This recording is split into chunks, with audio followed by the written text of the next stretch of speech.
Peace News. Now we are live. It is Tuesday, August 5th, 2014. I'm Derek J here with you. Check me out at derekj.me. You can call into the show. 443-424-8347 is our call-in line. Spells out Hi-Fi Civ Dis, as in civil disobedience. You can also Skype into the show at PeaceNewsNow by sending us a contact request. It will be approved, and then you can dial in. We had a lot of callers in the last episode. Didn't get time to address all of the comments and questions that were brought up, so dial in this time. Got more time to open the discussion. I want to start off the episode. We're always talking about peaceful resistance here on Peace News Now. Things like taking the government to court, or just flat out flagrantly disobeying bad laws. Love stories like that. Have lots of stuff like that to share with you, but most importantly, an Obama revelation. Boom, boom, two within a 24-hour span. First we had Obama coming out saying, "We tortured some folks." Got the clip for you in just a moment. And then The Intercept's Glenn Greenwald comes out with another report at his website, firstlook.org, about the terrorist watch list. Are you on it? Pretty good chance if you're listening you are. So let's get into the first clip, which comes to us via RT, shared on YouTube. Take a listen. The IG report, that some very poor judgment was shown in terms of how that was handled. Keep in mind, though, that John Brennan was the person who called for the IG report. And he's already stood up a task force to make sure that lessons are learned and mistakes are resolved. Mistakes are resolved and lessons are learned.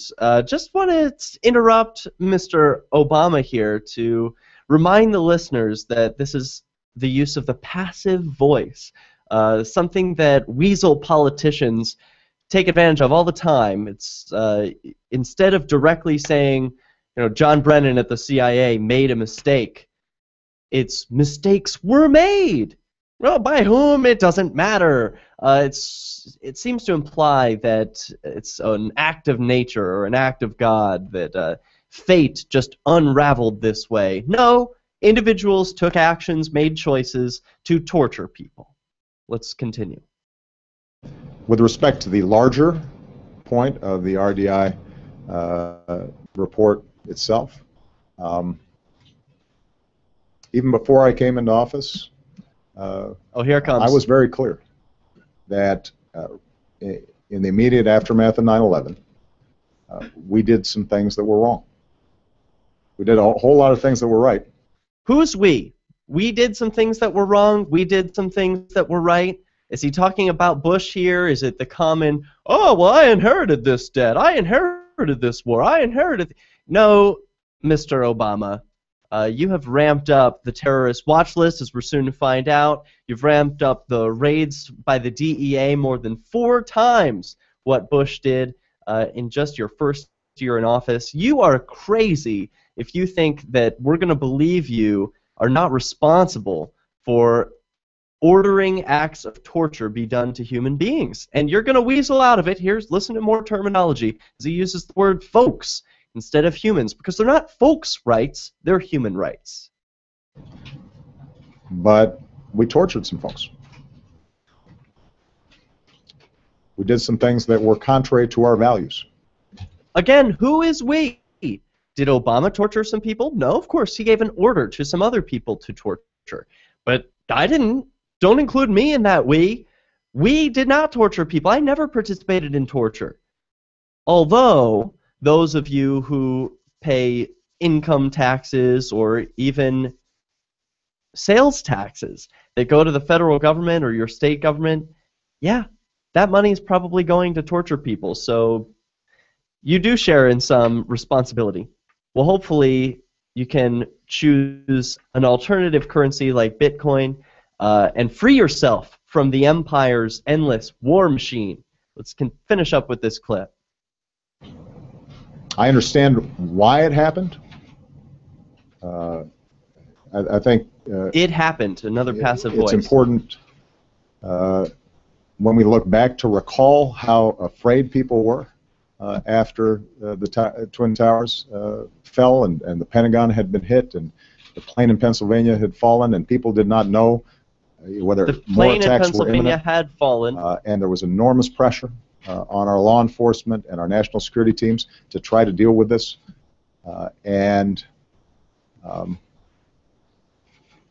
It's important for us not to feel too sanctimonious in retrospect about the tough job that those folks had. And a lot of those folks were working hard under enormous pressure and are real patriots. But having said all that, we did some things that were wrong. Okay, we did some things that were wrong. We tortured some folks. That should go into the first question that you're asking a politician or some agent of the FedGov. Hey, you work for the federal government. How does it feel to work for an organization that tortures people? Or how long have you been a part of an organization that tortures people? Or now that you know that your organization tortures people, are you looking to quit your job? Ask people these questions because this should be a serious line in the sand, people. I mean, torture, for goodness sakes, that's not okay. Torture is not allowed. For people to just say, oh, you know, it's the U.S., it's always been the bully of the world, it's the police state, yada yada, yawn. No, it's not okay for you to be complacent or apathetic about this issue. When the President of the United States goes on the record in front of all the press, in front of the world, saying, we tortured some folks, there's a lot wrapped up into that I urge you to unravel and hold this man responsible, hold these individuals responsible. Because if we want a free and prosperous future, personal responsibility is going to play a major role in that. And it starts with you, it starts now. So don't take personal responsibility, first of all, for the torture that others have committed. Don't say we tortured folks, we tortured in part of the USA. Don't do yourself that disservice by lying and using inaccurate terms. You didn't torture anybody, at least I hope you didn't. And then those agents of the FedGov who did torture people, they need to be held personally responsible. Is that ever going to happen? Come on. I don't make wishes like that. I don't wish for unicorns or pots of gold at the end of the rainbow. Of course they're not going to be held responsible, the people who torture at the FedGov. But what ways that they can be held responsible is by you taking away your consent in the form of paying taxes or using the Federal Reserve note in the first place. Most people know, if you've done any research into the Federal Reserve, that they are intimately connected with world wars throughout history. Not just the Federal Reserve, but central banks in general. The idea that somehow this private entity is going to issue currency, money, these pieces of paper with value on them, in exchange for government debt, and that all the people are going to pay their taxes in this, and then they're going to pay interest on that debt, is a predatory system that inflates the money supply over time, over a long period, steals the wealth from individuals who are saving their money in bank accounts, and encourages people to spend recklessly. Oh, voila, what do we see in 2008, all of these booms and busts? This is totally predictable. And tied in with that, this is the most nefarious part. The politicians can use inflation, that stolen extra money that you don't see, their money printing. They can use the money that gets printed, so to speak, first, to buy bombs and tanks and spend money on Blackwater operations, to spend money on bombers overseas. They spend money on wars using stolen, inflated fiat money first. So you don't even get any say. It's not like the American people vote. It's not like Congress votes. The politicians who are part of this military-industrial complex use dollars. So if you stop using the state's money, you are stopping giving them consent. Trade in alternative currencies. Free the market. Free the world. On LRN.FM, we talk a lot about alternative currencies. Did you know that now you can buy gold, silver, and other precious metals with Bitcoins? LRN.FM has partnered with Amashi Metals to bring you great prices on beautiful 0.999 fine silver, as well as gold, platinum, and other metals. Check out their selection and pay with Bitcoins or Federal Reserve notes at metal.lrn.fm. That's metal.lrn.fm. Hi, I'm Derek J. I don't want a politician to represent me. To me, government is the idea that one group of people can coerce everyone to comply with an edict or face increasing punishments up to and including death. Despite perhaps the most noble of intentions, the best government services are a far cry from what can be provided for by voluntary interactions. Besides, the people who call themselves the government wage wars and put peaceful people in jail for crimes involving no victims. If Starbucks used some of its money to drop bombs, I wouldn't shop there. So why would I support the American empire? The empire does not require my consent. Derek J's Victimless Crime Spree. Watch it for free and order the Director's Cut DVD at victimlesscrimespree.com. That's victimlesscrimespree.com. Imagine someone in your community getting in their car, turning on the radio, and hearing the Liberty Radio Network. You can make that vision a reality with your own micro radio station. Visit broadcast.lrn.fm to look on the air in your area. You can have LRN.FM running around the clock, and you can even add in your own local shows. Building a radio station is simple, but programming isn't. That's where LRN.FM comes in. Learn more at broadcast.lrn.fm. That's broadcast.lrn.fm. When I found the Free State Project, I knew it was the key to achieving liberty in my lifetime. It's awesome to be surrounded by like-minded, freedom-loving activists who've moved here to New Hampshire. From politics to civil disobedience, we have it all. Where I came from, it felt that no matter what I did, liberty was dying. Perhaps 888-377 to learn more about 888-377-2515 or visit freestateproject.org. The three most important things you can do for LRN.FM are: 1. Let your friends know you're listening to LRN.FM on your social networking profile. 2. Buy the things you buy online through shop.lrn.fm. 3. Give $5 a month to the AMP program at amp.lrn.fm. It's my firm belief that the AMP program is the best use of your email is easy, instant, and free, and that can be real embarrassing.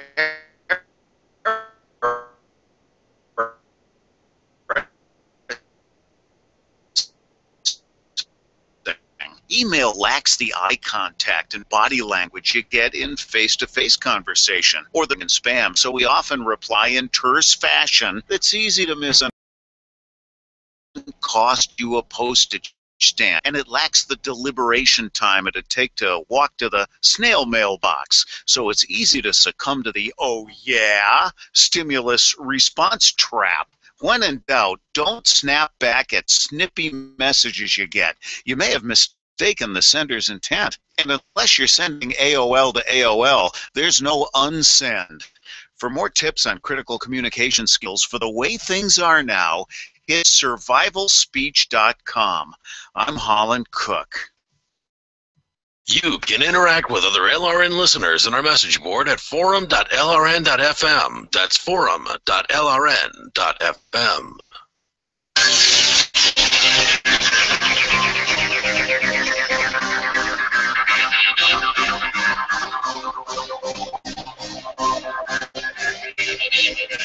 Are you on the terrorist watch list? We'll find out in minutes, but first, I want to tell you about a really cool project that a friend of mine, Andrew Demeter, is working on. We've got the video from his new indie channel, stuff like this, all with the Ron Paul channel, and various different YouTube-esque networks where people say, hey, the startup cost for becoming my own media station is almost approaching zero. Now all the money can be put towards hiring professional talent, getting professional equipment, really raising that level of expertise up, and so now a 16-year-old is taking on a pretty monumental, Herculean task of putting together his own news station. This is a very cool idea, and I would love to see more of it. Tell me what you think. Here's his video about Politicast from his Indiegogo campaign.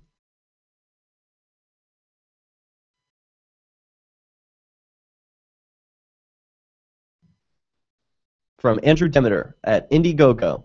Hi, my name is Andrew Demeter. I'm a 16-year-old independent journalist based in Cleveland, Ohio. And yes, I'm a teen who confronted former Speaker of the House, Nancy, but today that I'm super excited about. See, if you get this fact, we, as teens, view politics as boring and confusing, difficult to understand. Why should we care? After all, how can we possibly expect our voices to be heard when we can't even vote until we're 18? Not all the youth is politically apathetic, though. The goal of this Indiegogo campaign is simple: to provide teens already interested in politics, but who lack a voice, with the platform necessary to effectively communicate their political opinions and solutions to the world. We'll then harness the global reach and influence of social media by syndicating content to inactive teens who will, in turn, begin developing an interest in politics. To actualize this concept, we'll launch the world's first ever political news outlet run entirely by teenagers. We'll call it Politicast. We'll build a professional TV studio complete with cameras, computers, lighting, a news desk, etc. to produce live HD broadcasts with guests in studio and even reporters. As individuals, we're biased, but together our opinions will span the entire political spectrum, liberal to conservative, moderate to radical. Coverage will be clear, digestible, and coherent, rendering vital information accessible and easy to understand. We'll simplify the buzzwords and bureaucratic language of both mainstream media and government. You'll get news from reporters, not repeaters. Most will ask real, pressing questions and get answers. Look, we are living in extraordinary. We can empower our youth, our future. Together, we can accomplish unbelievable things with a little help from a lot of people. Thank you so much for supporting this project and making it happen. This is Politicast. So pretty cool, obvious talents like you heard the voice there of and Patrick Johnson, who does in cool perks for here. I'll do listening along or watching along on YouTube or at PeaceNewsNow.com/live for just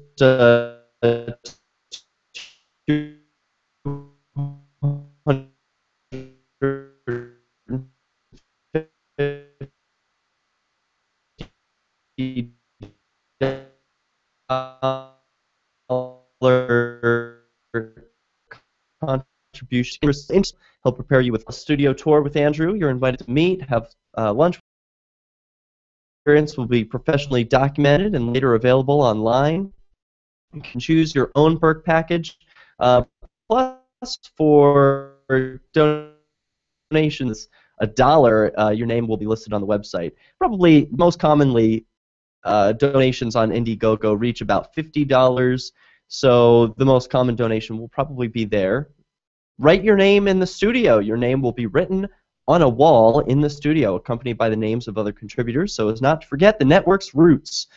Seems like an bottom-up approach to presenting news from a teen's perspective. My one gripe with this, and I already brought this up with Andrew, so full disclosure, I'm like, people should be less interested in politics. Right here on my microphone, I've always got my mock the vote button because it's a joke. Politics is nonsense. There's no reason for young people, old people, any people to be following what these scoundrels, these rats in Washington are doing.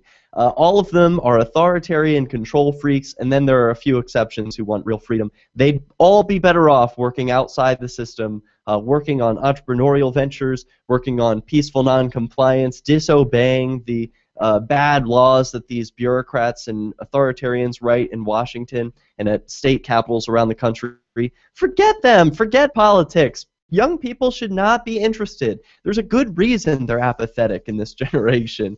It's because they're more informed than ever before. They know that these politicians are all liars. that Obama ran on a campaign. Well, first of all, Bush ran on a campaign of no nation building, and then Iraq and Afghanistan happened. Then Obama runs on closing Guantanamo Bay and ending the wars. They're still not over. I mean, yeah, on paper they're over, but we all know that's not the truth.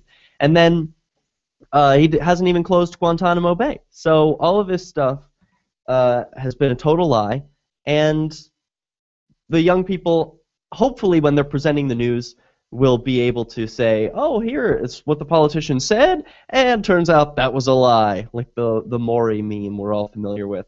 So, okay, that's a cool little plug for my friend Andrew. I hope that he raises a bunch of money over at Indiegogo. Check out his campaign. It's called Politicast. It's a very cool idea, and I hope to see it succeed. Now, this story about the Bloomberg's anti-gun ad. I brought this up in Sunday's episode. I played the commercial for you. Bloomberg, ever since he retired as mayor of New York City, has been on a tirade against gun owners, pushing propaganda so that only the police are the ones who are armed. Well, in peaceful resistance fashion, a creative video editor shot, directed, and edited his own rebuttal to that commercial. I'm going to play it for you now. Take a look.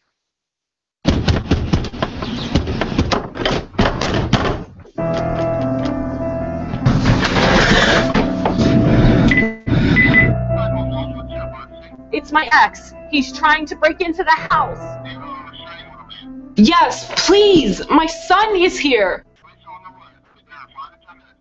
Sir, I am armed and ready to take action to defend myself and my family. No, you're not. Ah!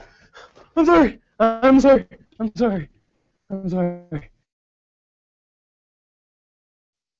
And then it says, stop gun control against women. Beautiful message and a comedic message. It's good to be able to intersperse some humor into this gun debate. A lot of it's taken too seriously. You know, everyone wants to bring up the dead children and Sandy Hook. Let's remember that gun control is not about guns. It's about control. And this woman, when an intruder came into her home unwelcome and unannounced, she was ready to meet him with firepower. This is Peace News Now. The Shire Free Church offers a sanctuary to those seeking an escape from state churches. The Shire Free Church is an interfaith, diverse group of people that may not share identical theological beliefs. As a member in or minister of the Shire Free Church, you are a sovereign individual and may be the faith of your choice. We don't claim to have all of the answers. We are open to all peaceful people. We want to learn from each other. What unifies the Shire Free Church and its diverse members is peace, love, and liberty. There are many paths to God, one for every individual. The Shire Free Church does not define a specific path beyond those parameters that must be your foundation. Peace as your way. Love as your guide. And liberty as your light. Learn more at church.shiresociety.com. That's church.shiresociety.com. This Your Family Today tip is brought to you by Nestle Toll House Morsels, helping you create special moments and memories your family will cherish forever. Visit us at tollhouse.com. You may bake for birthdays and holidays, but why stop there? Sweeten up the rest of the year by designating monthly dessert days. Treat your family to one of their favorites, or surprise them with something new. Either way, you'll create a tradition everyone will love. For more tips like these, visit us at parenthood.com/yourfamilytoday. Free Talk Live. I wouldn't snitch them out. I would report them to the police. Right. Okay, now call it what you want. Now, many states have laws about carrying firearms, even though their constitutions say that it's legal for everyone to own a firearm. Like New York State. There's no way to ban it. Would you snitch out somebody that you knew had a firearm? If they had it illegally, I wouldn't snitch them out. I would report them. Right. I got to say you're a bad American, Ken. Yeah, I think you're a scumbag, Ken. You're a communist. I'm You're a communist. I'm a communist because I want people to be able to carry guns like the Second Amendment says. He'd snitch on the person, and then the cops would come and infringe it for him. Felons out there carrying guns at will. I'm a convicted felon. Do you think I shouldn't be able to protect my wife from an intruder? I don't think you should have a gun. How am I going to protect myself if the guy has a gun? There are many other ways to protect yourself than not having a gun. You should call the cops, Mark, like any good citizen. That way the cops can come clean up my corpse after it's all over, right? Free Talk Live, 7 nights a week from 7 to 10 Eastern, live on the Liberty Radio Network at LRN.FM. If you can't listen to the Liberty Radio Network's internet streams, free satellite channel, or radio affiliates, no worries. You can listen to LRN.FM from any phone, anywhere. Add this number to your phone. 213-493-0309. It's a long-distance call, so make sure you're familiar with your phone's calling plan. The Liberty Radio Network listen lines are locked into our stream 24 hours a day. Call 213-493-0309. That's 213-493-0309. This is a national health care alert from the Health Hotline. If you, a family member, or a loved one suffers from knee pain and have Medicare as your primary insurance, we've got great news. You could qualify for a pain-relieving knee brace at little or no cost to you. Get free delivery, and all the paperwork is handled by our accredited suppliers at no charge to you. So if you're on Medicare and have knee pain, don't wait. You may qualify to immediately receive a pain-relieving knee brace at little or no cost. Friendly agents are standing.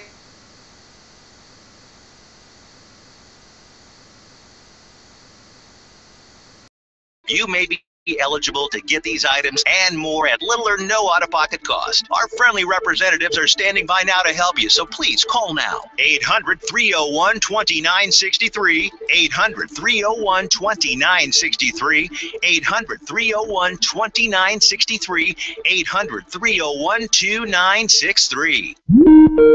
If you enjoy LRN.FM, please contribute to your favorite shows via their websites and become an amplifier at amp.lrn.fm. That's amp.lrn.fm.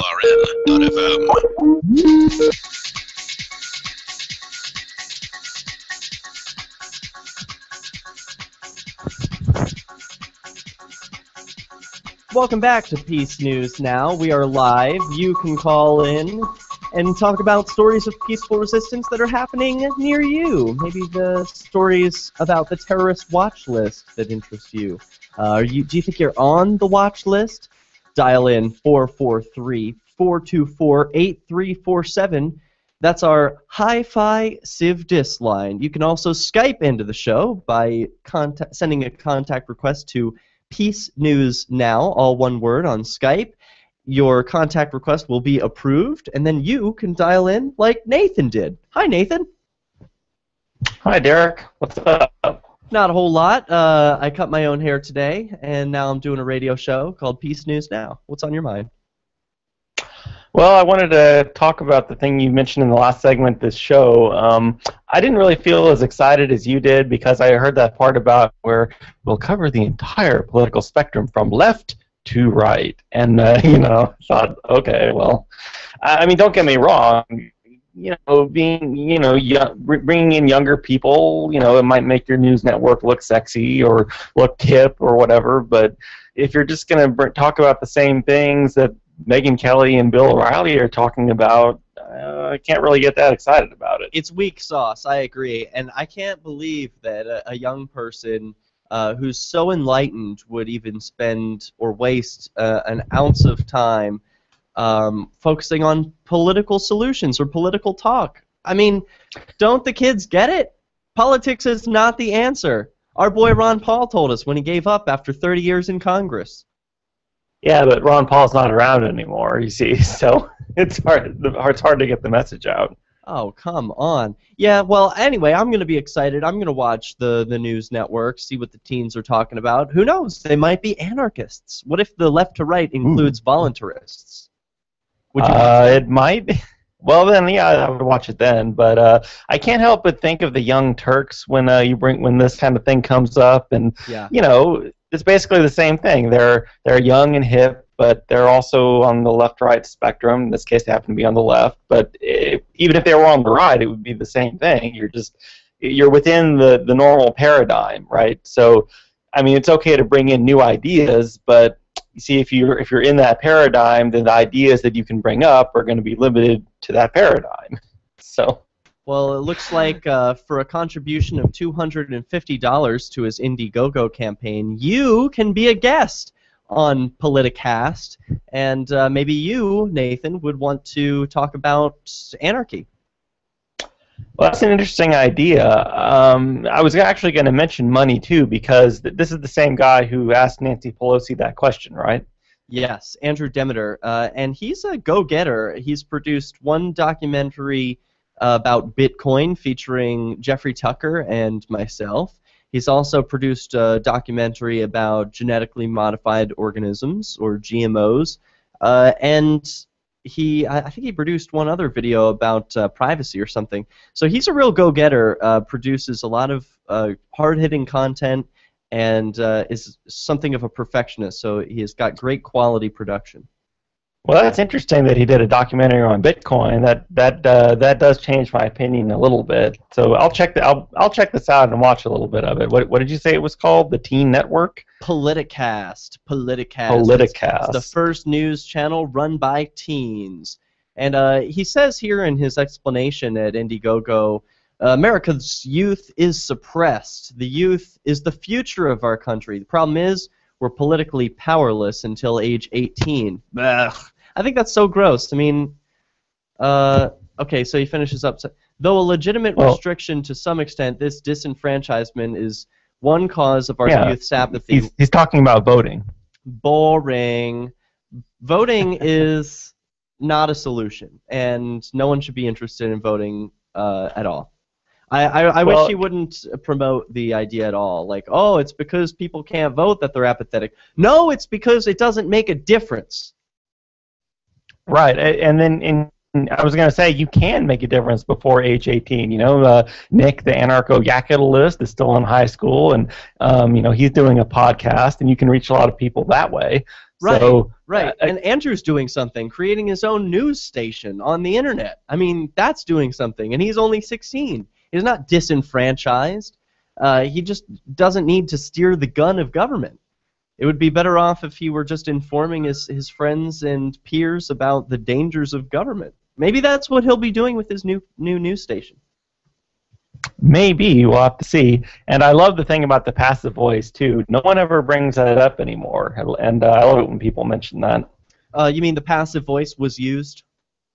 Yes, the passive voice was used by someone, who will not be named. Right, right. It's a great way for politicians to weasel out of accountability, isn't it? And I'm sure it's been used since the beginning of time. I mean, the passive voice existed in the ancient Roman days. In Latin, it exists. After taking 4 years, I've translated enough orations that I've seen the passive voice used ad nauseum, if you'll pardon the pun. So, yeah, so any other thoughts, Nathan? Go on. Oh, no, that's all. I just wanted to say that, you know, I'm really glad you brought that up, and, you know, I'll check this news network out, but honestly, I'm not that optimistic about it. Oh, that kills me. Yeah, I wish he would. I wish he would throw anarchists a bone here and not just pander to the mainstream. Like, oh, you're left, you're right. Let's talk about politics and all get along, because it's not. Yeah, if he'd said and then left and right and up and down, you know, that would have been a little more catchy. That would have been cool. Yeah, well, all right, we'll bring him that feedback, and the campaign has only just begun. I believe it's their first day today, so if you go and check it out, they have 29 days left. They're looking to raise $50,000, 50,000 Federal Reserve notes, and you can help them out at Indiegogo.com. So I appreciate your call, Nathan. Yeah, thank you very much. Have a good night. Cheers. You can dial in 443-424-8347 or Skype in Peace News Now, just as Nathan did. We turn our attention back to the anti-gun ad produced by some folks in Pennsylvania with just a simple camera and video editing software. Then they put it out on YouTube. Can be seen by thousands or tens of thousands, who knows, millions of viewers who can laugh at the reality that gun control is not about guns. It's about control, and we can see that displayed in that video. So, okay, the story of the hour is the terrorist watch list. Are you on it? We don't know. Firstlook.org, The Intercept, brings us the story today by Glenn Greenwald, a revelation not sprung of Edward Snowden. Writes Jeremy Scahill and Ryan Devereaux at The Intercept. Barack Obama's secret terrorist tracking system by the numbers. That's the headline. The article begins, nearly half of the people on the U.S. government's widely shared database of terrorist suspects are not connected to any known terrorist group. Let me repeat that. Nearly half of the people on the U.S. government's widely shared database of terrorist suspects are not connected to any known terrorist group. So if you thought, hey, I'm safe, I'm not connected to any terrorist group, you could still be on the terrorist tracking list. Of the 680,000 people caught up in the government's terrorist screening database, a watch list of known or suspected terrorists that's shared with local law enforcement agencies, private contractors, and foreign governments. More than 40% are described by the government as having, quote, no recognized terrorist group affiliation. In fact, 280,000 people. It dwarfs the number of watch list people suspected of ties to Al-Qaeda, Hamas, and Hezbollah combined. So is this really about watching terrorists? Or is it about watching the domestic population like me and you? Peace News Now. Are you a political activist who does things that the government might not like? Then this free ebook may save your life. Rats is your guide to protecting yourself against snitches, informers, informants, agents provocateur, narcs, finks, and similar vermin. Rats was written by OG libertarian Claire Wolfe. Rats is a short book, easy to read, and available free in many formats. Download Rats free at rats-nosnitch.com. That's rats-nosnitch.com. Free Press Publications is an independent alternative media and publishing company founded in June 2009 with the mission of ensuring a free press for the freedom movement and is committed to spreading the message of peace, freedom, love, and liberty. FPP also gives new authors an avenue for publishing freedom-oriented material. FPP brings you daily news and commentary at fpp.cc, as well as weekly news in the FPP Freedom Minute and Peace, Love, Liberty Radio at fppradio.com. The monthly newspaper FPP News at news.fpp.cc and books at shop.fpp.cc. Find FPP online at fpp.cc.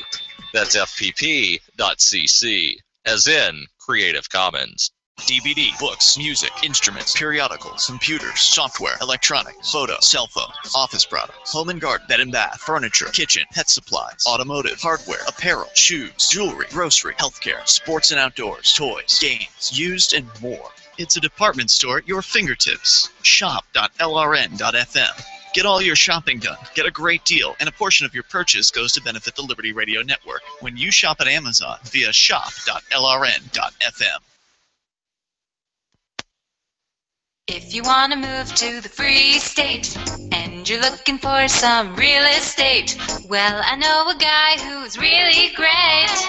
It's the realtor Mark Warden. Do you want to hold 20 acres, a lakeside cabin? Any takers for renters, buyers, and sellers too? Mark Warden is the guy for you. PorcupineRealEstate.com.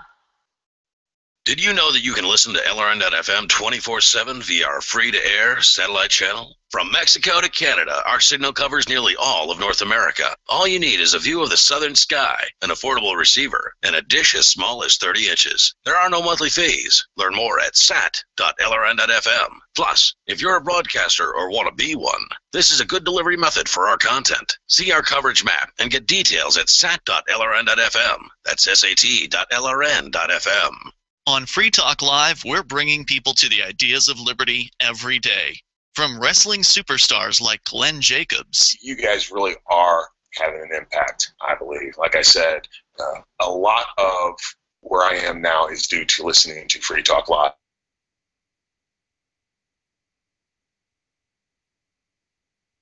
Tuning in on the radio. I was kind of stuck in the left-right paradigm. I heard your show by chance on a Saturday night. From there, I went on, joined the Free State Project, and become an amplifier. So, I mean, that's really the reason why I amp is because I know that if it wasn't for you guys being on as many stations as you are, I never would have found the ideas of liberty.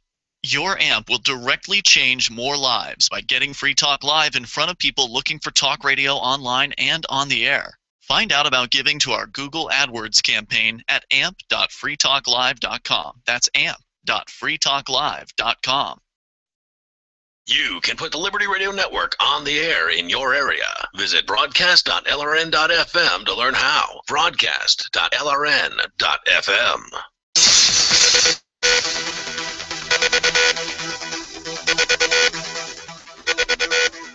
Terror! Terror! Terror all the time! Are you a terrorist? Well, you just might be. The list includes 1.5 million people. You just might be one of them because you don't need to be associated with any known terrorist group to make it to the list, according to The Intercept and a group of classified government documents that have been obtained by the news organization. Oh, man. The documents, obtained from a source in the intelligence community, also reveal that the Obama administration has presided over an unprecedented expansion of the terrorist screening system. Since taking office, Obama has boosted the number of people on the no-fly list more than tenfold, in an all-time high of 47,000 people, surpassing the number of people barred from flying under George W. Bush. If everything is terrorism, then nothing is terrorism, says David Gomez, a former senior FBI special agent. The watch listing system, he adds, is revving out of control. The classified documents were prepared by the National Counterterrorism Center, a lead agency for tracking individuals with suspected links to international terrorism. Stamped secret and no foreign, indicating they are not to be shared with foreign governments, they offer the most complete numerical picture of the watch listing system to date. Among the revelations include the second highest concentration of people designated as known or suspected terrorists by the government is in Dearborn, Michigan? A city of 96,000 that has the largest percentage of Arab American residents. Well, is that a surprise? The government is profiling. Arab Americans must be terrorists. Here, take a look at this donut of who's on the terrorist watch list. It gives a breakdown, and the largest group here is the group of people who are on the terrorist watch list but not recognized as part of any terrorist group affiliation. That comprises the largest group on the list. Nope.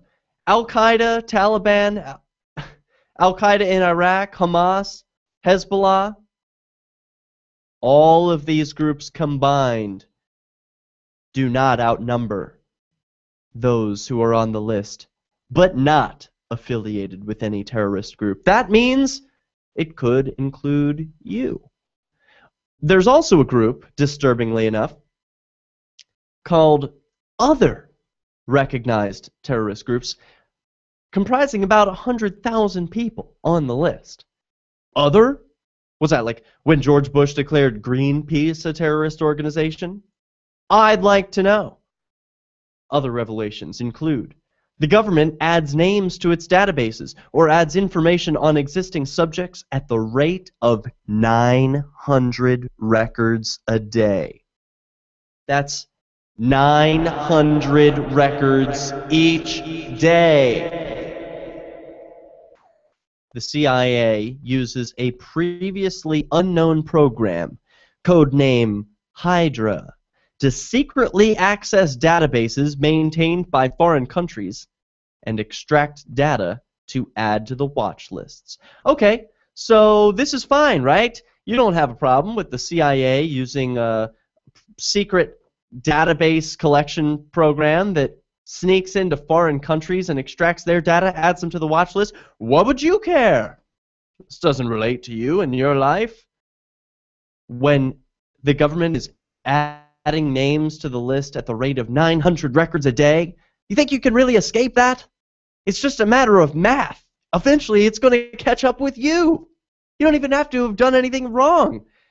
As we said, the largest group on the list is not even part of terrorist groups. A U.S. counterterrorism official familiar with the watch listing data told The Intercept that as of November 2013, there were approximately 700,000 people in the terrorist screening database, but declined to provide current numbers. Last month, the Associated Press, citing federal court filings by government lawyers, reported there have been 1.5 million names added to the watch list over the past 5 years. The government official told The Intercept that this was a misinterpretation of the data. Quote, "The list has grown somewhat since that time, but is nowhere near the 1.5 million figure cited in recent news reports," he said. He added that the statistics cited by the Associated Press do not include nominations of individuals, but also bits of intelligence or biographical information obtained on the watch-listed persons. So this isn't just some collection of names. If you thought it was some innocent, oh, well look, Derek J is added to the list of terrorist watch people. Isn't that strange? No, it's not just, oh, Derek J is on this list that he doesn't belong on. It's Derek J is there, and here's all the information about his family, where he lives, what kind of soda he drinks, all this type of information is collected, what sort of phone calls I've made, where the phone calls have been going to, how much I paid for each one, what calls I make to jail, to political prisoners who have been calling me from jail, letters I write, all of this stuff is collected. It's a dragnet system, right? We know that the NSA is collecting more data than they know how to process at any one time. And here we are, just letting it happen. So I want to know, what can we do about this? There are ways to protect yourself against this type of surveillance. It's called surveillance, watching the watchers, counter surveillance. It's important, if you're going to be one of these people, if you predict, maybe I'm on the list, you should be carrying a video camera with you at all times. Let me repeat that. If you think you might be on the terrorist watch list, it is Derek J's strong recommendation to you that you carry a video camera with you everywhere you go. And you've got a smartphone, don't you? It's right there in your pocket. Where's your live streaming app? Are you ready to live stream at all times? It should be right there on the home screen. One touch button for Bambuser or Quick or any other live streaming app. Use it, get familiar with it. It could save your life. Because we don't know what's next. There's already been an American killed in the name of terrorism. Anwar al-Awlaki. Born in Colorado. Died in Yemen, I believe. Oh, was he a terrorist? Well, the government says so. Why? What's their justification? Well, he's the son of a terrorist. Allegedly. See, we're at the point where there are no trials. There's no presumption of innocence. Get real. If you think the Constitution is going to rein in government and they're going to follow their own rules, you got another thing coming. got to take personal responsibility for realizing where we're at in this world, realizing that the CIA, the FBI, all these FedGov agencies, the NSA, are collecting information, and you are the target. Okay, now what do you do with that information? You learn about encryption, Tails Linux, ways to access the internet through masking your identity. Not because you're doing anything nefarious, maybe you are, but I hope you're not. Even good people need their privacy. And privacy has become a valuable commodity once again. Used to be that the President of the United States, Thomas Jefferson, could just go skinny dipping out by the White House. There were no paparazzi. Of course, there were no cameras taking his pictures, but that was a normal thing. He liked to bathe naked right on the Potomac. That's the level of privacy enjoyed in the 1980s.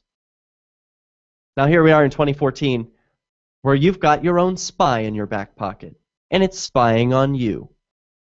We know that the federal government has a switch they can turn your microphone on. So long as that battery's in your phone, they can listen to you at any time. So another solution are VPNs, a virtual private network. Go and get yourself one. There's free VPNs out there. Do a quick Google search. What they are is a way to encrypt the communications between you and your internet provider. So you want to search something, you know the ISPs you're using are logging all of your searches and handing them over to any government agency that asks. Well, they're welcome to continue doing that, so long as you've got your internet traffic encrypted. You can be doing this. The solutions exist. They are there for you right now. Take personal responsibility for the free and prosperous and peaceful future that we all want to see. Take personal responsibility for it. We'll be right back. This is Peace News Now. Are you looking for an excuse to come check out New Hampshire this fall? You're invited to Keenvention. Keenvention is your chance to meet dozens of key liberty activists from across the Shire. You can explore the beautiful little city of Keene, discuss various forms of activism with seasoned veterans, do some Robin Hooding, and learn about making the move. Keenvention received rave reviews last year. If you missed it, visit keenvention.info for full video coverage of every speaker and panel. This year, Rich Paul is our first announced keynote speaker, and more are being announced now at keenvention.info. Join old and new friends and neighbors in Keene for Keenvention this October 31st through November 2nd. You can pre-order your tickets now for just $60 at keenvention.info, or you can pay with Bitcoin. Visit keenvention.info for more information and to lock in your tickets at the pre-order $60 price for the whole weekend. Visit keenvention.info for more, or look for our page and event on Facebook. That's keenvention.info. Here's a chance to do a little activism while you're cruising.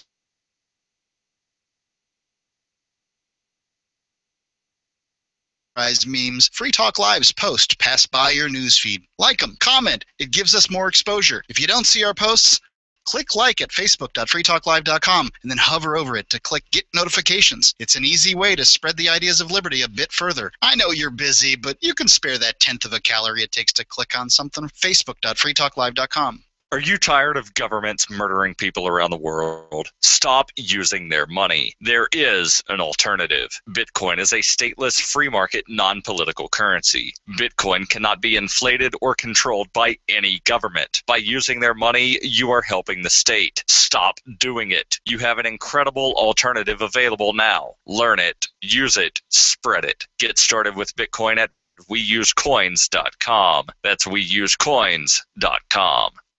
More Peace News Now is coming up next, live after the news, here on the Liberty Radio Network, LRN.FM. From Keene in the Shire, the Liberty Media capital of the world, this is Daryl W. Perry, host of FPP Radio News for Tuesday, August 5th, 2014. Silver is trading at $20.22 per ounce. Gold is valued at $1,292 per ounce. And according to BitcoinAverage.com, the average price of Bitcoin is $587. Antiwar.com reports, despite a 72-hour ceasefire supposedly starting early this morning to give way to negotiations in Cairo on a settlement of the conflict, Israeli Prime Minister Benjamin Netanyahu continues to rule out ending the Gaza war. Dismissing the negotiations, Netanyahu insisted the military operation would continue until the entire Gaza Strip became calm and that there would be no cessation of fire before that. Even during the Monday humanitarian ceasefire, Israel never really ceased fire and continued to pound refugee camps around Rafah, killing more civilians, including an 8-year-old girl. The death toll continues to mount, with at least 1,900 now dead and more than 9,500 wounded. In both cases, the toll is overwhelmingly civilian in nature. The Israeli toll remains unchanged at 67 killed, 64 of them Israeli soldiers. A deal to end the war seems extremely unlikely at this point, with Israel talking up the possibility of unilaterally ending the war at some unspecified future date as a viable alternative to making any concessions to ease the humanitarian crisis in Gaza itself. Still, Israel has agreed to send a delegation to Cairo for negotiations, and that means a deal is at least theoretically possible, assuming this ceasefire doesn't like the last 72-hour ceasefire, 75 minutes in, with Israeli soldiers attacking a tunnel and then complaining that return fire from Hamas fighters inside the tunnel constituted a violation. You can support FPP Radio by joining the Fans program. Fans are friends, allies, and numerous supporters. Fans help FPP afford to produce more original content. To learn more or to join the Fans program, visit fans.fppradio.com. That's fans.fppradio.com. Ballot Access News reports, on July 21st, the California State Appeals Court in the 3rd District again ruled that the Secretary of State does not have the duty to check the qualifications of presidential candidates before placing them on the ballot. The decision in the case of Demeter v. Bowen mentions the Ninth Circuit opinion in the case Lindsay v. Bowen from earlier this year, which says that the Secretary of State may keep presidential candidates off the ballot if she believes they do not meet the constitutional qualifications. But the Demeter decision says that while the Secretary of State may have the power to exclude unqualified presidential candidates, it does not follow logically that she must therefore investigate those qualifications. FPP Radio News is brought to you by Roberts & Roberts Brokerage. For over 35 years, Roberts & Roberts has been a trusted source for buying and selling your investment-grade precious metals. They now take Bitcoin for purchasing precious metals so you can turn your profits into a long-term investment. Call Roberts & Roberts today for knowledgeable advice on investing. 800-874-9760.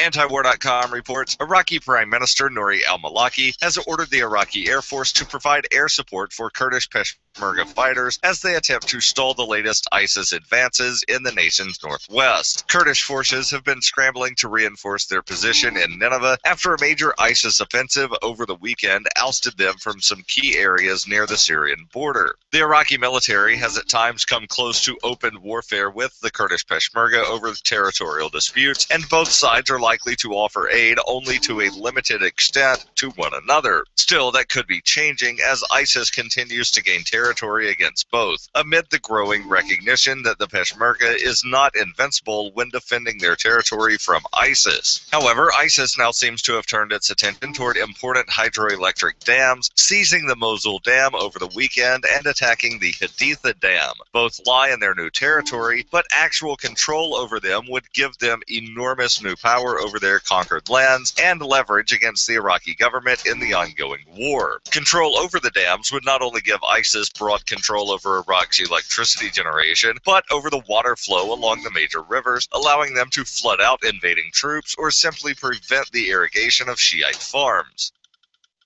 This has been FPP Radio News, online at fppradio.com.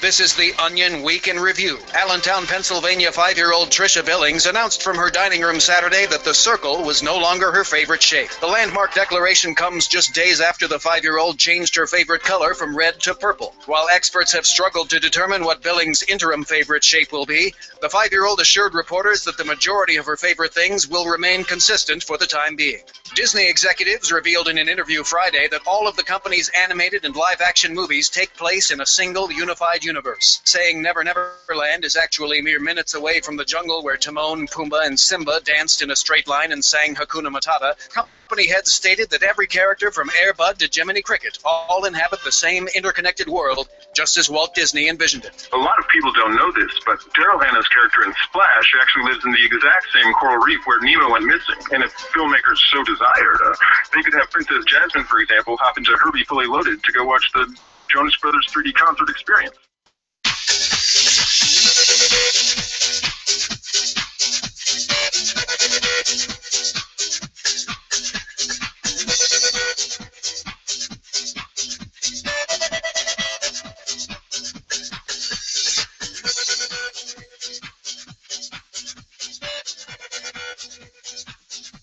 Terror, terror, all the time. You are a suspect.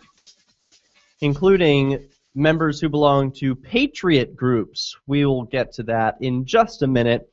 We're reading from a story from The Intercept, Glenn Greenwald's website, where he breaks stories from whistleblowers like Edward Snowden. But this story doesn't come from Edward Snowden. There are other sources telling us about a dragnet system that collects information and includes 1.5 million people who belong on a terrorist watch list. Well, we know it's at least 700,000 people, and now, thanks to The Intercept, we know the breakdown of about how many people belong to each group. The largest group have no recognized terrorist group affiliation. 280,000 people could include your name. But not just your name. We're learning it includes file on you, things that you might have done, calls you've made, things you've spent money on. Call in, let us know what you think about the terrorist watch list or any other form of peaceful resistance that's going on in your world. 443-424-8347 is our Hi-Fi CivDisc call-in number. We've also got Skype. You can send a contact request to PeaceNewsNow. It'll be accepted, and then you can dial in and share your thoughts with us.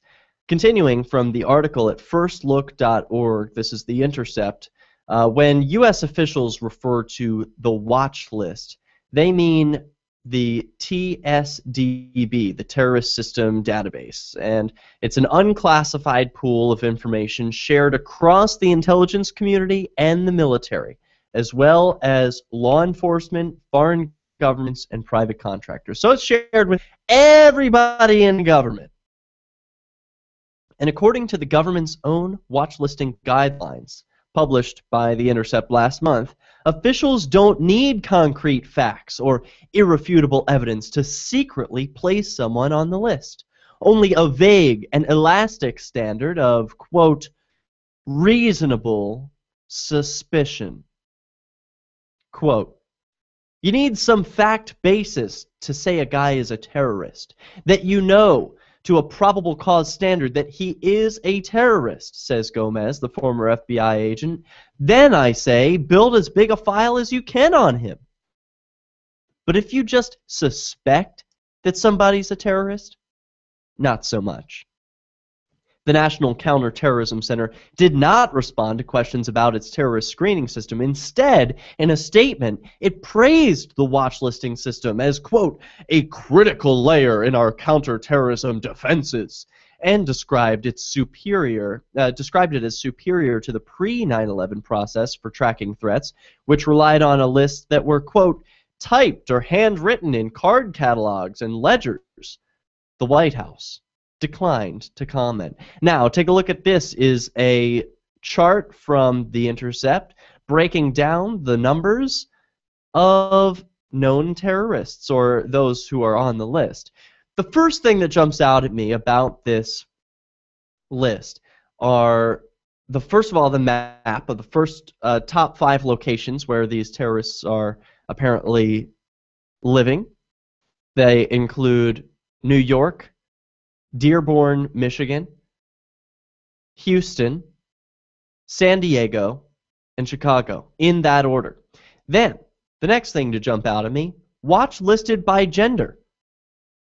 39,000 are female, 611,000 are male. Little out of proportion on that one, don't you think? Could it be that the government is typecasting? Not typecasting, what's the word? Where they're, I forget. But you know what I'm talking about, where they look at one person, they say, he's Arab, he's a terrorist. Or profiling. Profiling, thank you. So look at these watch-listed people.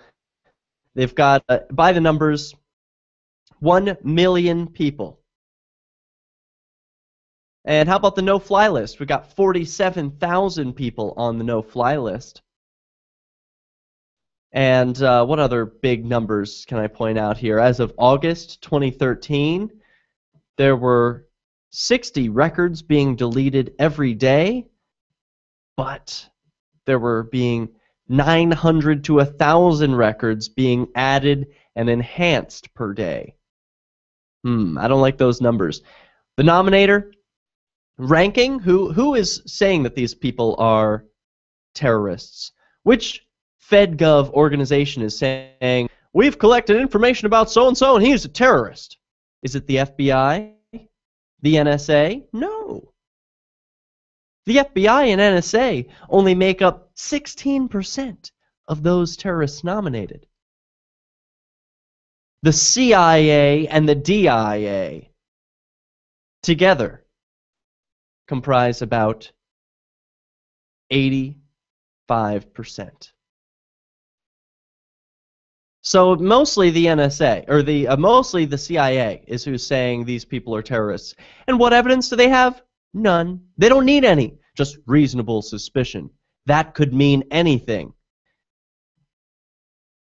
What about what kind of information they're collecting? Well, over 730,000 total biometric files. That's right, biometric files. That means about 120,000 face images, 70,000 fingerprints, 30,000 iris scans. It truly is a brave new world, isn't it, when we're entering the age of iris scans. I remember watching Minority Report and seeing Tom Cruise's iris be scanned. He had to go and trade eyeballs with someone on the black market on the street.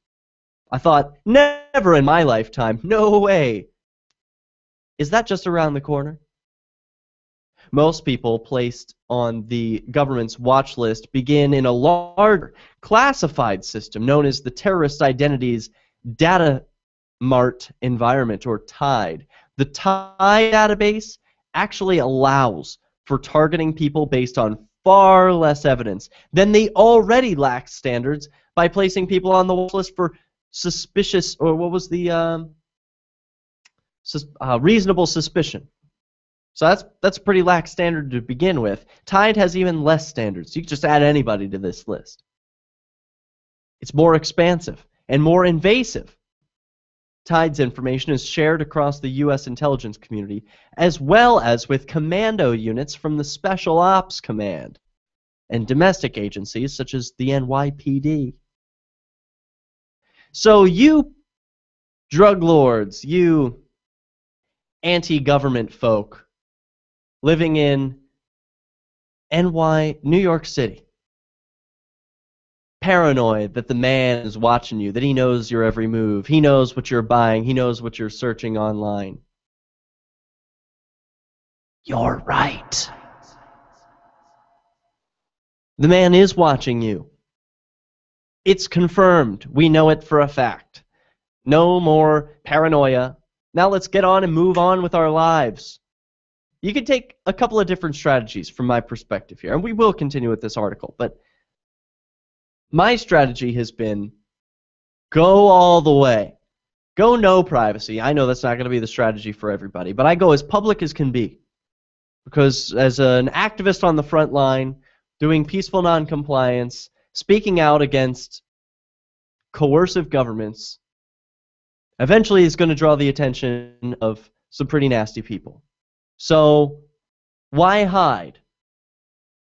Why hide? What have you got to hide? I know most liberty activists are so offended by that question. Well, what do you have to hide?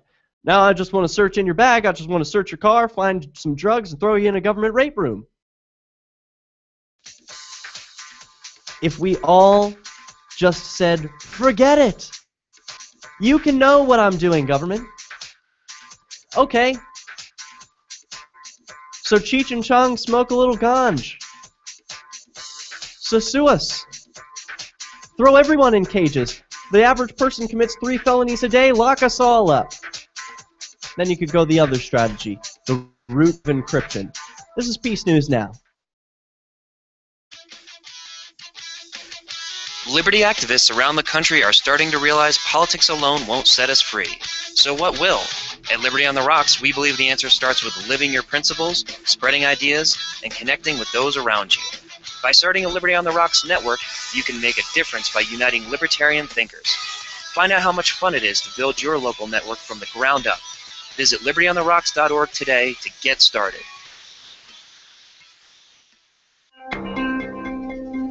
According to a groundbreaking study on anxiety disorders published this week in the New England Journal of Medicine, researchers have discovered that feelings of anxiety can be completely resolved as long as people think about them real hard.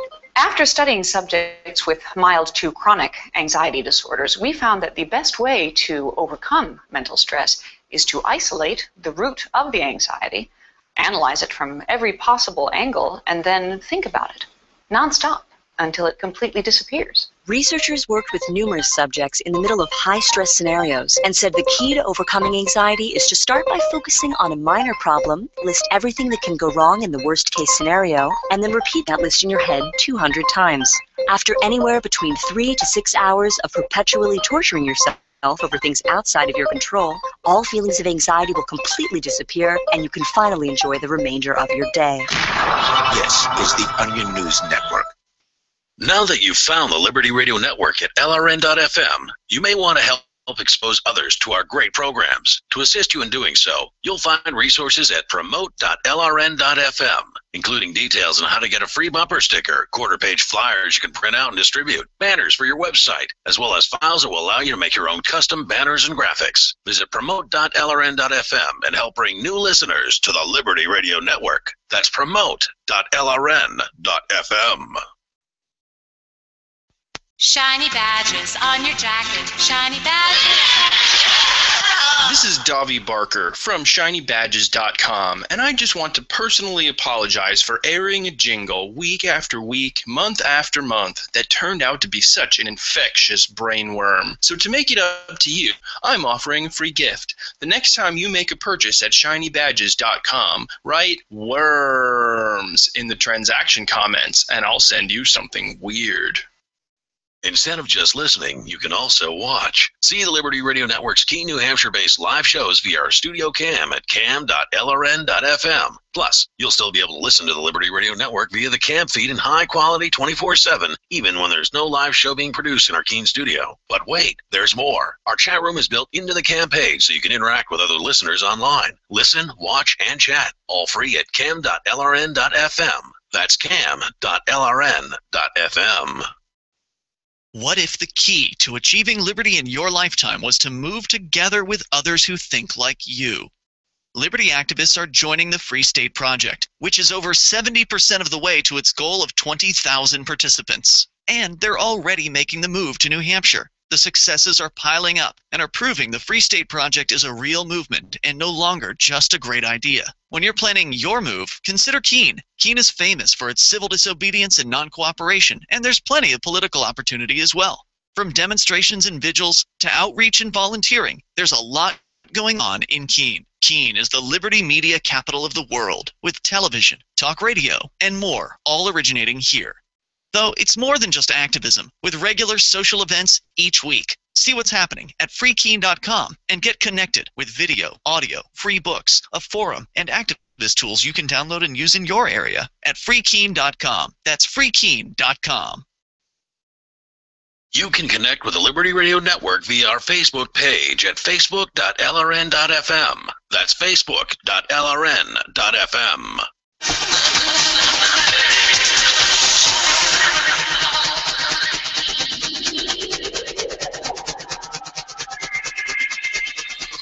Welcome back. This is Peace News. We're coming to you live from Keene in the Shire. We talk about stories of peaceful resistance typically, but this episode's a little different. We're delving deep into an article from The Intercept, Glenn Greenwald's website, which talks about the terrorist watch list. Are you on the terrorist watch list? It's hard to tell. There's not that much information about it, but we do know that 280,000 Americans are on that list who are not associated with any known terrorist group. So it could be you. Call in 443-424-8347.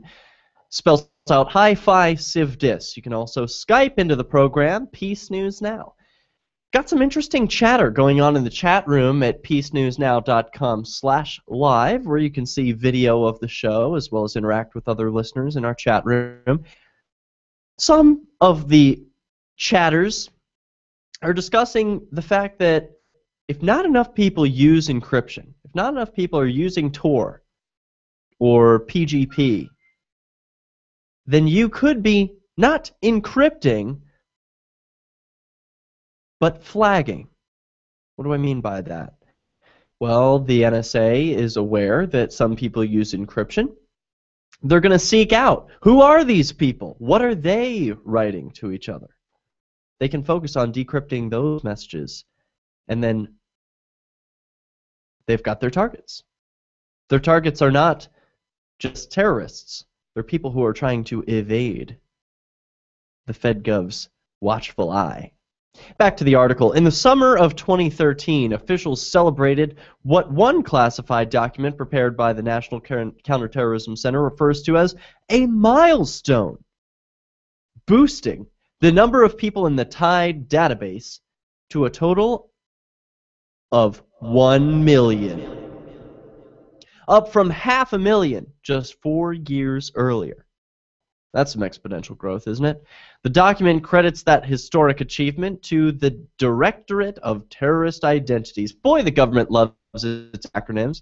DTI, their long, crazy, nondescript names. A secretive and virtually unknown U.S. counterterrorism unit responsible for maintaining TIDE. Quote, "This number is a testament to the DTI's hard work and dedication over the past 2.5 years, the document declares. Oh, well, good for you. Just pat yourself on the back for being the biggest spy in the world. Quite an achievement. Nazis.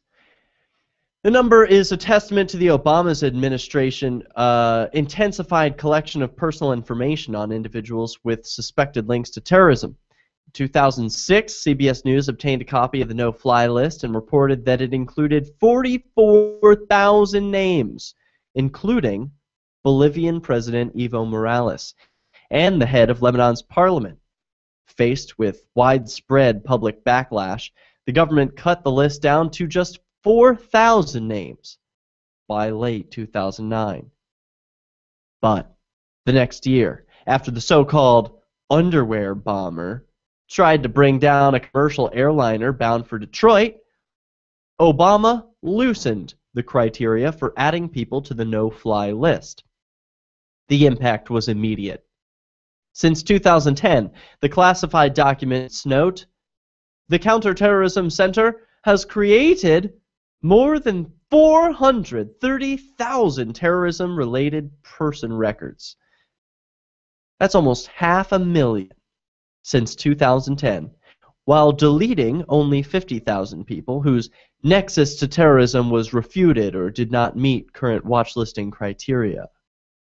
The documents reveal that more than 240 TIDE nominations are now processed each day. And one chat user pointed out to me, I stand corrected, that even at the rate of 900 new people per day added to this list, with a population of 3.5, or what is it? About 303 million Americans, 303 million.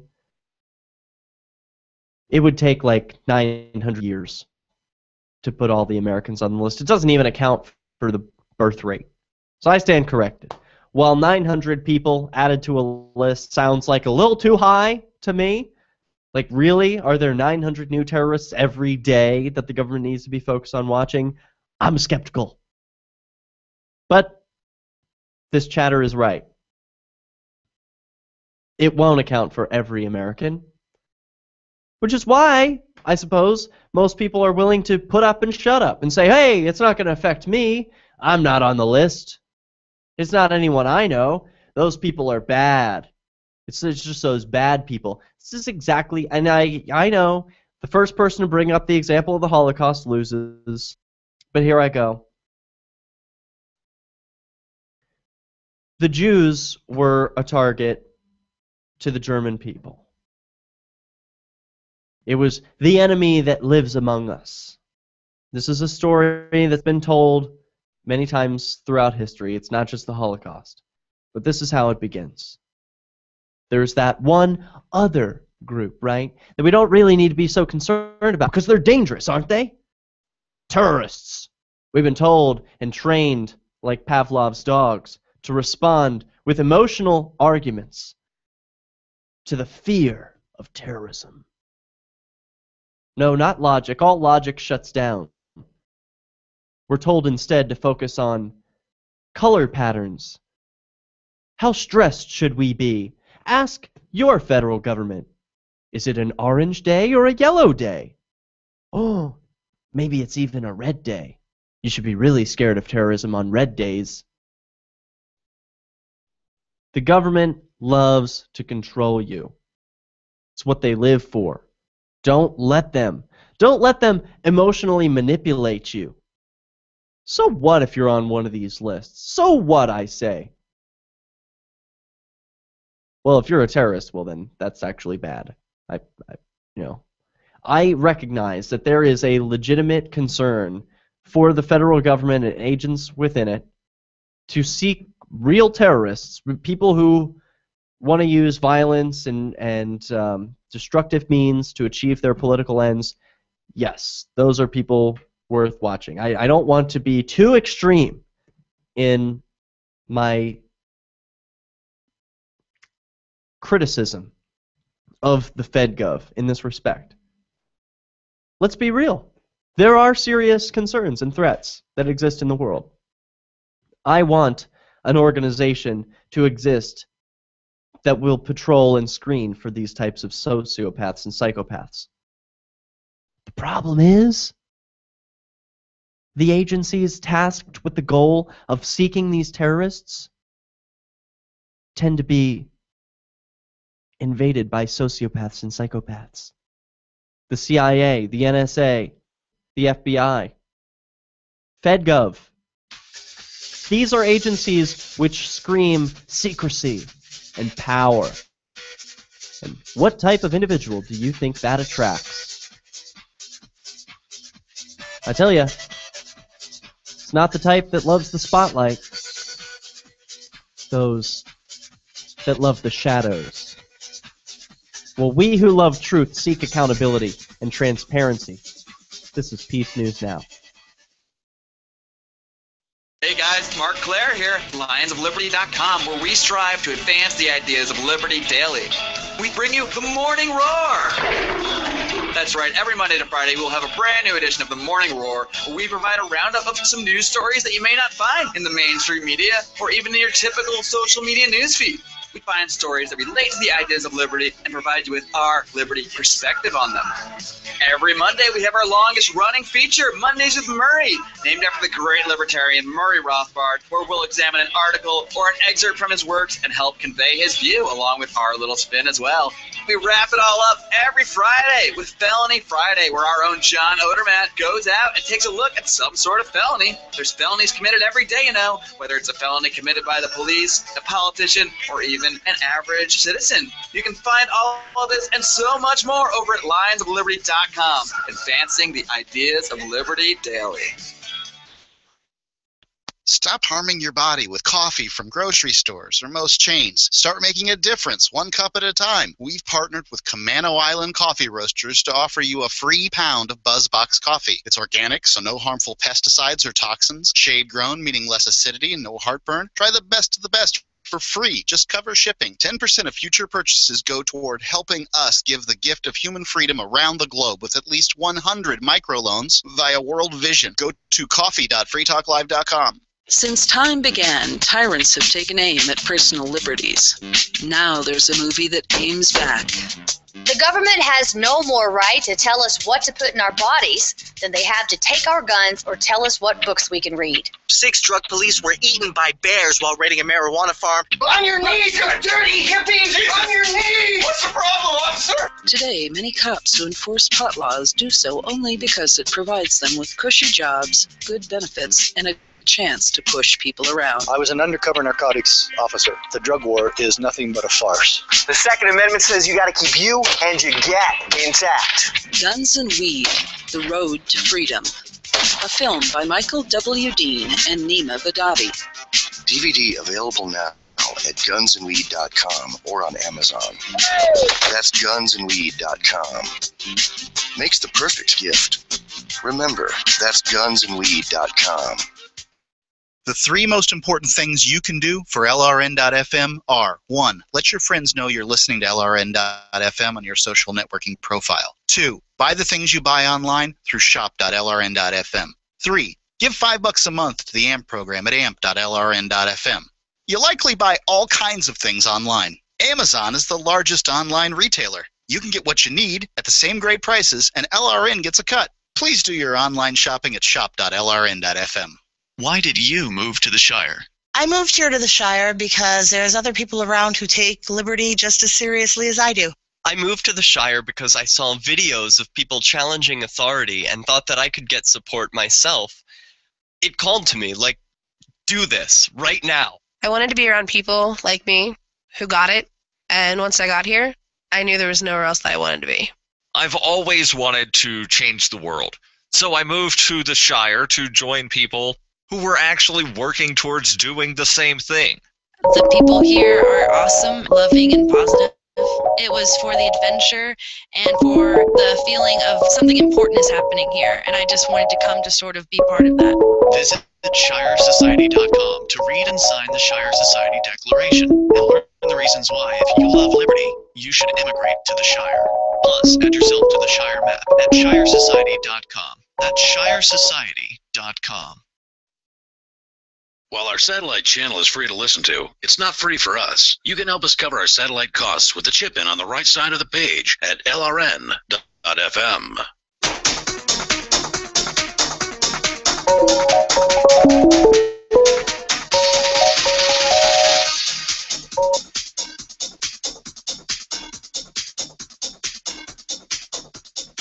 Welcome to Peace News Now. We are live. You can call in 443-424-8347 or Skype us at Peace News Now. On the line, we have a special caller.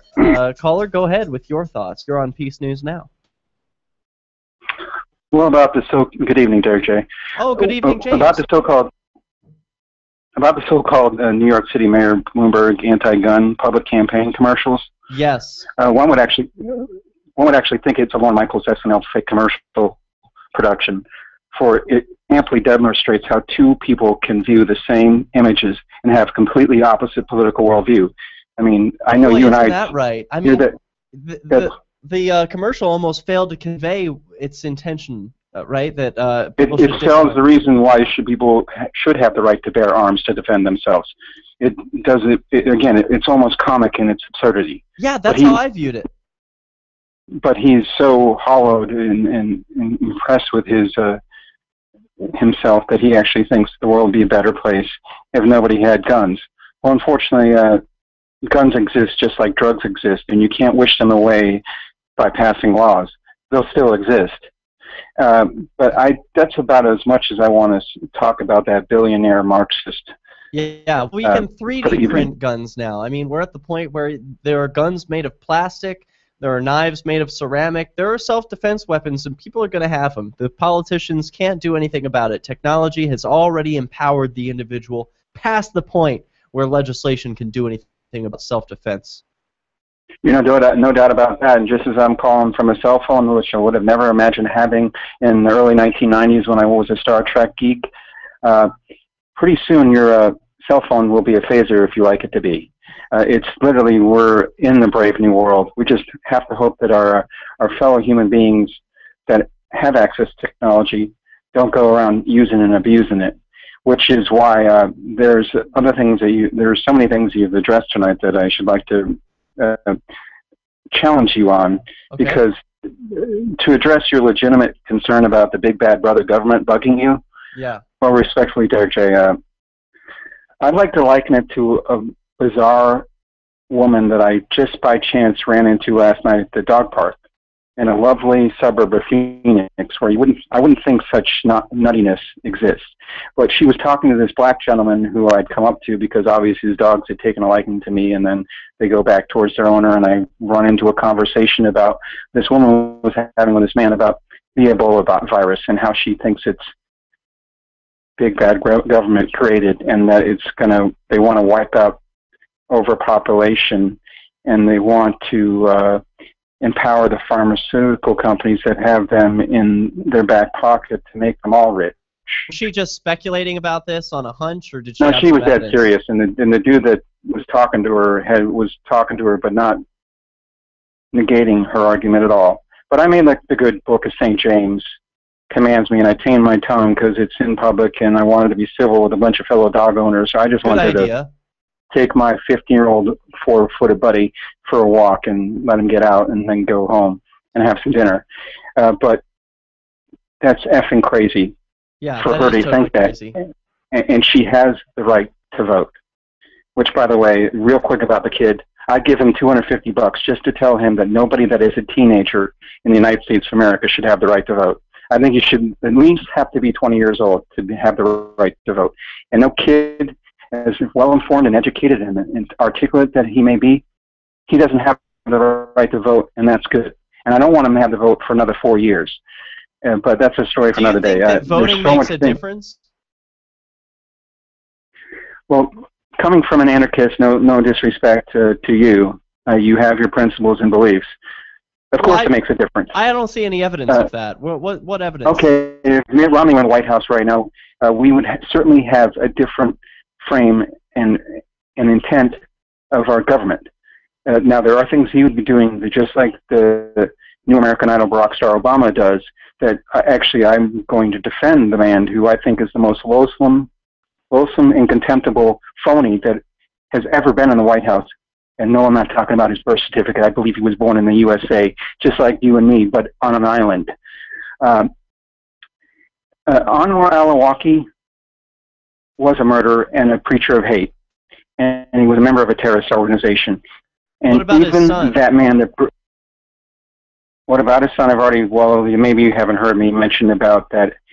If I were 16 years old, that means I'm sentient to know that if my dad, who's preaching hate against the Jews in America, and we need to eliminate them, annihilate them, and get rid of the infidels. Well, if my dad, when I was 16 years old, had said that kind of Shiite, I would have gone and borrowed one of his guns. I would have borrowed one of his guns and capped him. That would be my duty. Okay, but you don't think that you should be allowed to vote at that age, just pointing that out. No, if I were 16 years old and my dad was a preacher of hate, say like if my dad was Hitler... You should be allowed to kill your dad, but you shouldn't be allowed to vote. No, that would be my duty. You should. I've already said that preachers of hate, like Hitler, if somebody just waxed him in the 20s, for God's sakes. Like, I mean, if somebody went around my neighborhood preaching that the Jews are the cause of all the world's problems, I'm not a gun toter. I said that Anwar al-Awlaki's son knew his daddy's a gun toter. I wouldn't wax him, but like I have before when I've run into people with swastikas on their arms and legs.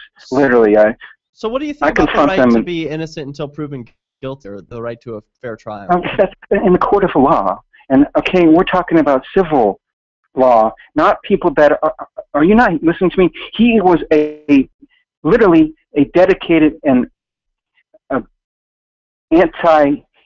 he's pro-war against the United States. He and his counterculture clubbers from the Southwest Asia. Should the Nazis have been tried for their crimes?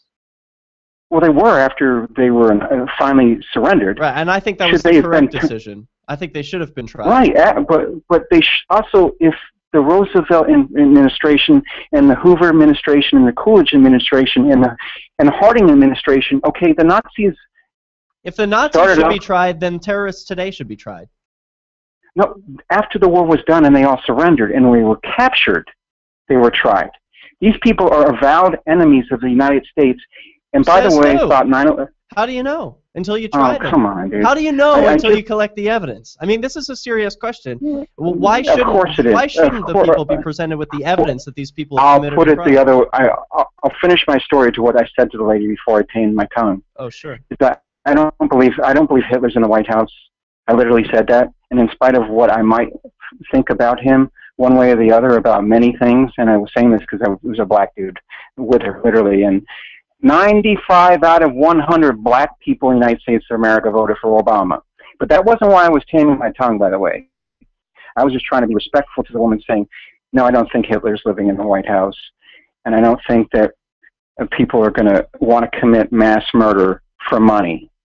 And that's all I said to her in respect. They already do. It's called the Army. Okay, oh my God.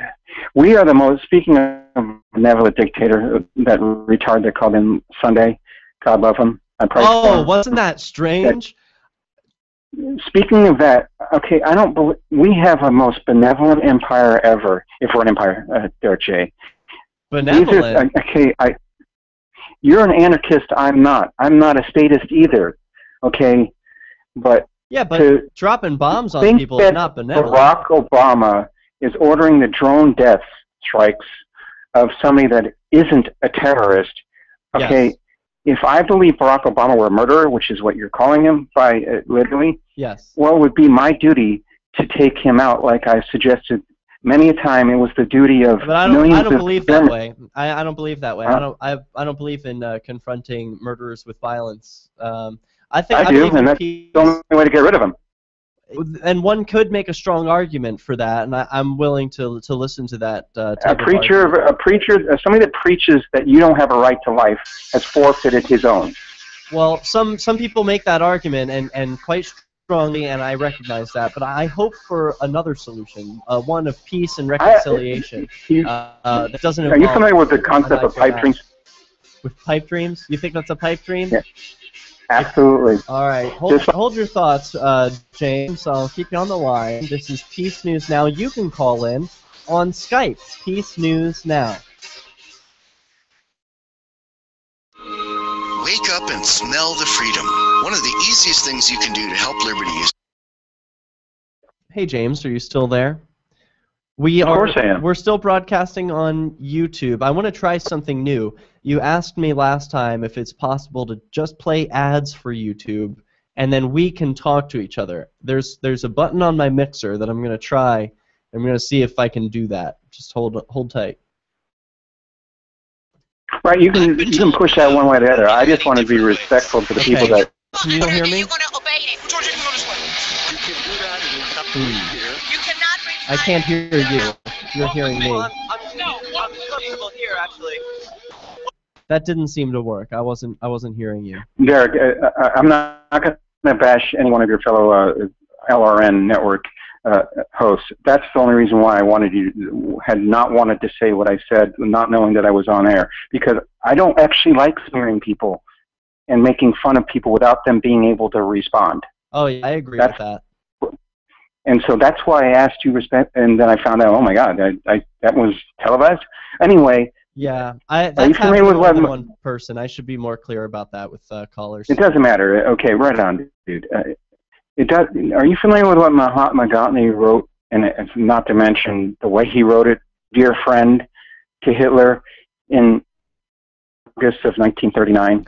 And if you know what happened in early September 1939, if you know your history, it's like the biggest invasion, and the most consequential invasion in human history. Yeah, my people. Yeah, Poland. Can you please stop being so mean to the Jews, and can we not just all get along? And that's what he did.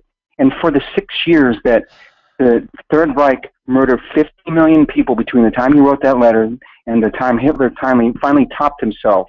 And the Germans stopped following a dear leader's commands, and they all surrendered. 50 million people died. Right, and it's tempting to believe. It's tempting to believe that if a person were to assassinate Hitler at any point before the invasion of Poland, that they would have been doing a good thing. And I get that, but like the world is full of what ifs, and we can use our imagination to dream up other alternative solutions. Right. I don't think. Okay, right. The imagination and dream. I don't think assassination is a long-term solution, James. Honestly, I think it distracts people. I'm not saying. They don't see the principle behind it. If Hitler were to be assassinated before the Holocaust happened, all those Jews who were, all those Germans, excuse me, who were in their hypnosis about government power, would just cling to the next authoritarian. Don't you believe that? No, absolutely not. Because the authoritarian that took over after they surrendered was called the United States of America. And West Germany, West Germany is a beautiful, free country now, and it is prosperous. And it was, and they immediately realized that, Derek J., because my dad lived there after the war. They all realized what they answered for their crimes. They all knew they were all guilty, and there was no excuse for what they did, but they never did it again. Yeah. And again, they never went on the warpath again, but right across the river in East Germany, where a mass murderer that was in cahoots with Hitler in September of 1939, who got away with his crimes and lived for another 12 years, that was a Stalinist authoritarian dictatorship where tyrannical deeds and mass murder continued. But it didn't happen where we were, where my dad was and his friends. It didn't happen at all.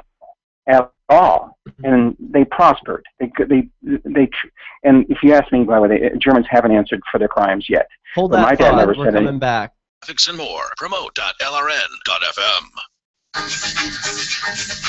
Welcome back. This is Peace News. This is our final segment, so make your calls now. We still have one caller on the line. James in Arizona is going to give us a lesson in history. Tell us why it would have been the right thing to do to kill baby Hitler.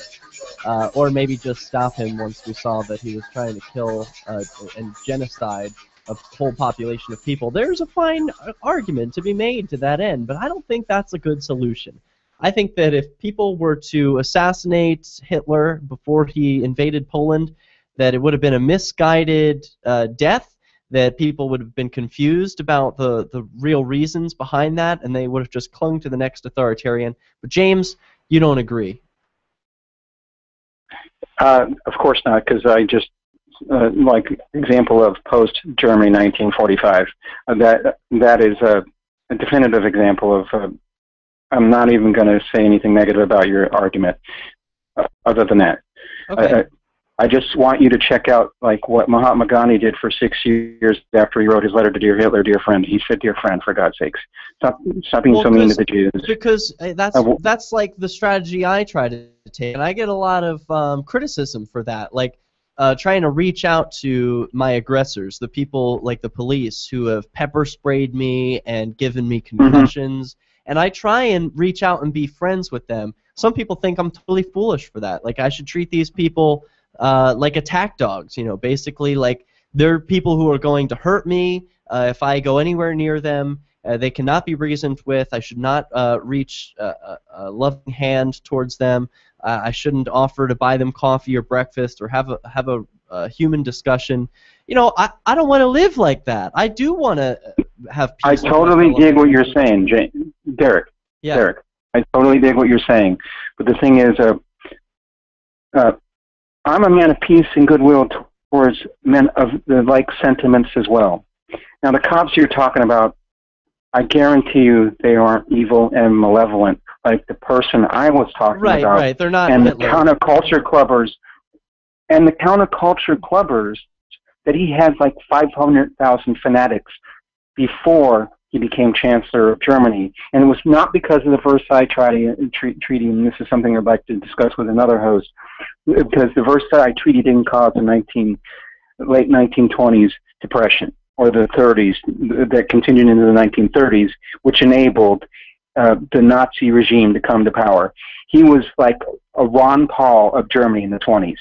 Everybody knew who he was, and in a country of like 90 million people, he had 500,000 fanatics, which meant he lost terribly, just like the Libertarian Party does every 2 or 4 years. They get like 2-3%. The disease is no, but let me statism, finish. the idea that... Let me finish. All right, go on. The important point is, when the economy crashed, he all of a sudden was getting 30% of the vote, and the Nazi Party could stunt the Parliament of Germany. Every vote they could, because it was a parliamentary system, nothing ever got done until finally Hindenburg gave up and said, fine, well, let him be chancellor.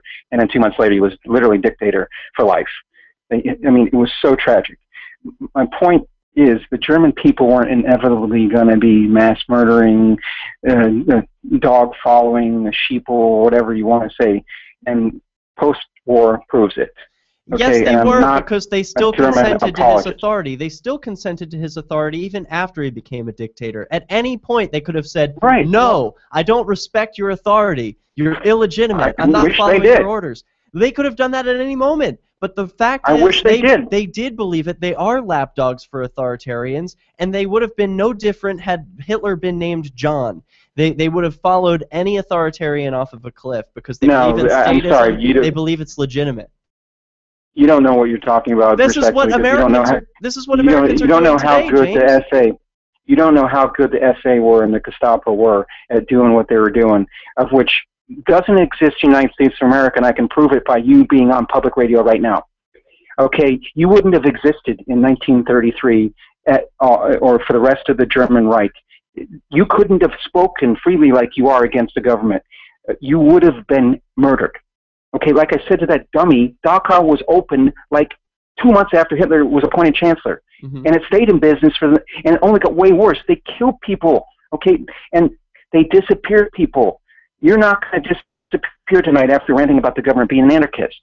Nobody is, and the cops that mess with you, they're not evil. Like the SA that was 500,000 strong were. Well, what do you think about this terrorist watch list?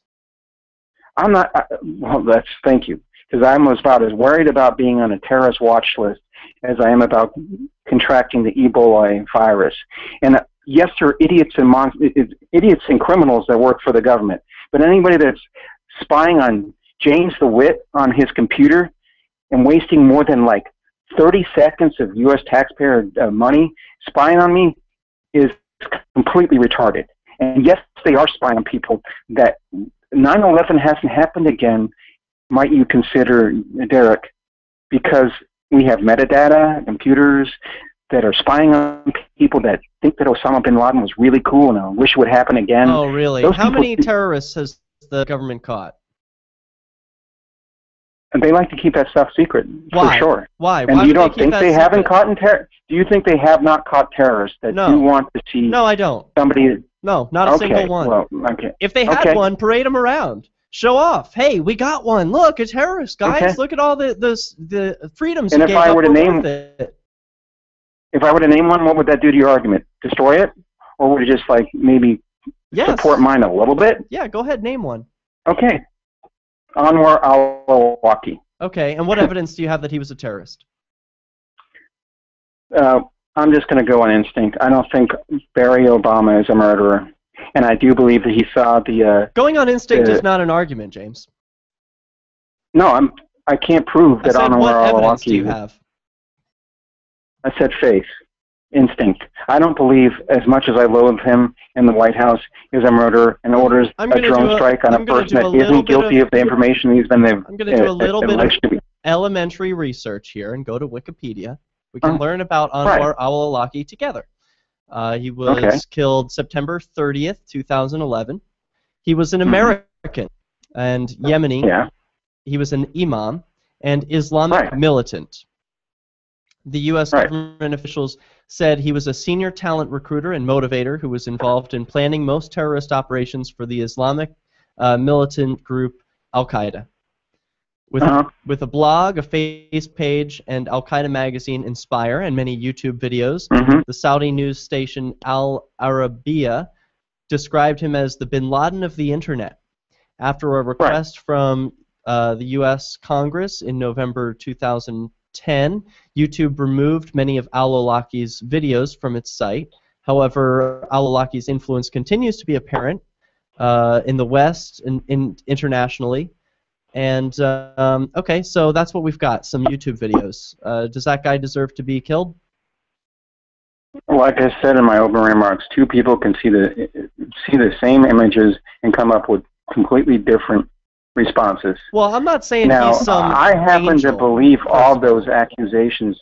Let's say they're all true. Let's say they're all true. What should happen to him? Should he be given a trial?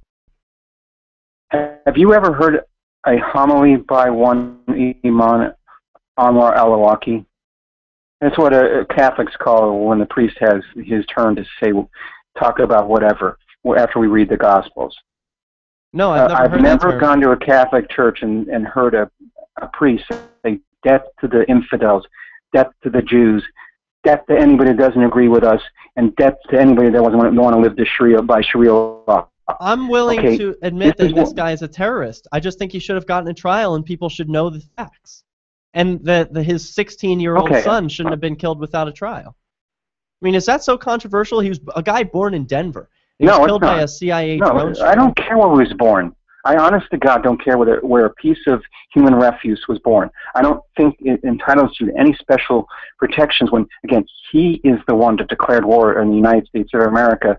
And yeah, the United States of America is sending a message to him and his Al-KKK buddies.